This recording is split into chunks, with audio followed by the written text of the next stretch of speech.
আসসালামু আলাইকুম এভরিওয়ান। সকাল, সকাল বেরিয়ে পড়লাম অফিসের উদ্দেশ্যে। বাসা থেকে অফিসে হতে যাচ্ছি। আমার বাসা ভদ্রমোড়ে আপনারা সবাই জানেন। আর অফিসও আমার ভদ্রাতে।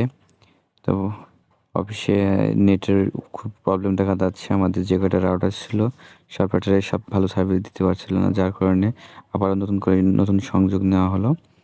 তো নতুন সংযোগ নেওয়ার কারণ হচ্ছে আমাদের সার্ভিসটা যেন ভালো পাই। তো ভাইয়েরা এসে নতুন সংযোগ দিয়ে গেল অফিসে। তো এখন মোটামুটি একটু কাজ করা যাচ্ছে। টিম মেম্বার আরও বৃদ্ধি পাইছে তার কারণে নতুন সংযোগ। তো রাতের বেলা আমাদের ডিউটি আর হচ্ছে যে মুড়ি, চানাচুর, তেল যা দরকার মুড়ি মাখানোর জন্য সব কিছু নিয়ে আসলাম। আর আমি বাসা থেকে পেঁয়াজ, মরিচ, লবণ এগুলো নিয়ে গেছিলাম বাসা থেকে। রাত্রে যেহেতু থাকবো একটু মজা করব সবাই মিলে, যার কারণে এগুলো নিয়ে গেছি। আর রাতের বেলা পুরো অফিস ফাঁকা। আমরা কয়েকজন আছি। আমি, বর্ষণ,